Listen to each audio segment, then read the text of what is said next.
wanted to do a video about my favorite reads when you have a holiday. That may be anywhere, that might be the beach, that might be a staycation in town, that might be a lovely holiday destination, but one of my favorite things to do when I'm on vacation is read. So the first one, these are all books that I've read fairly recently as well. The first one I read very recently, I read this yesterday. This is called Exit West by Mohsen Hamid. This is a spellbinding tale. I'm actually not a huge Mohsen Hamid fan. I have tried in the past. I have a copy of The Reluctant Fundamentalist, and that is a book that has never really, that I liked a lot at the beginning, and then I really didn't like by the end. And I liked his essay collection. I haven't been able to get through How to Get Filthy Rich in Asia, and this is his latest book. And I don't know why, there's something with this book, the cover maybe, the conversation about it. I didn't know anything about this book before I read it, but I absolutely loved the read. And I read it in pretty much one sitting or one day. I just sat yesterday, beautiful Saturday afternoon. It was Canada Day yesterday, so there were a lot of crowds in the city, and I found a quiet spot and read this. So this is the story of Saeed and Nadia, people of color characters, and they are, they live in an unnamed country. It really seems like Pakistan, and I was reading interviews with Mohsen Hamid afterwards, and he said they couldn't bear to actually call it Pakistan, but it is sort of a Lahore type city. And it's a city that's sort of on the brink of civil war and is really undergoing a lot of violence. And Nadia and Saeed are a couple that have just sort of met when suddenly their relationship gets a lot more serious and they decide to flee the city. And the way people are fleeing cities in this book, that in all other respects is totally not magical, is they travel through these magic doors.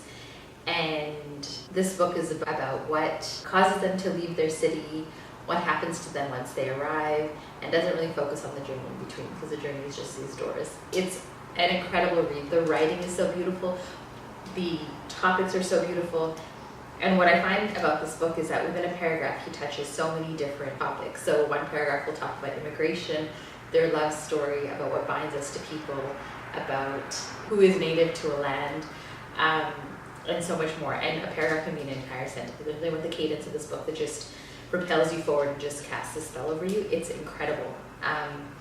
I would highly suggest this for a beach book, just a book where you have several hours or a day you have to yourself. It would be wonderful for a long distance flight. It would be wonderful for really just any time you have several hours to devote to it. It moves very fast, but you do want to give it your all while you're reading. So that's Exit West by Mohsen Hamid. And the final book, I don't have a copy of it because it was a library book, is called This Must Be the Place by Maggie O'Farrell. I saw this book first in a bookstore in Johannesburg about more than a year ago, and it was such an expensive book. I think it was about over $50 to buy, which for me is just too much to spend on a book. It limits the number of books you can buy.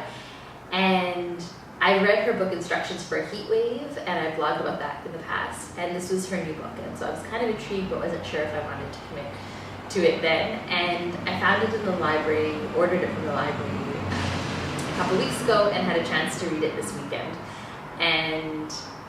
or rather earlier this week, and it is just a stupendous read. It's a huge book, it goes by super fast, and Maggie O'Farrell I think she could write about anything. She could write about characters who are doing an interior decorating project, and I would read that book because her writing is just so beautiful. It's lush and it's gorgeous, whereas Mohsen Hamid is very spare and has a lot in his sentences.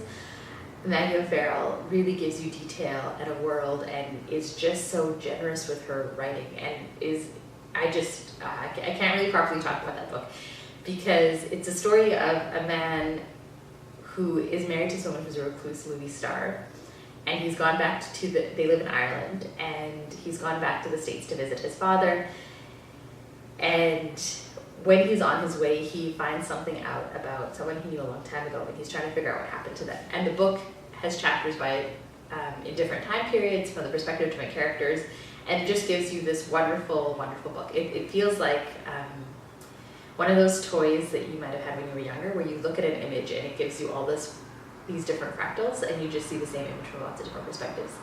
That's what that book felt like.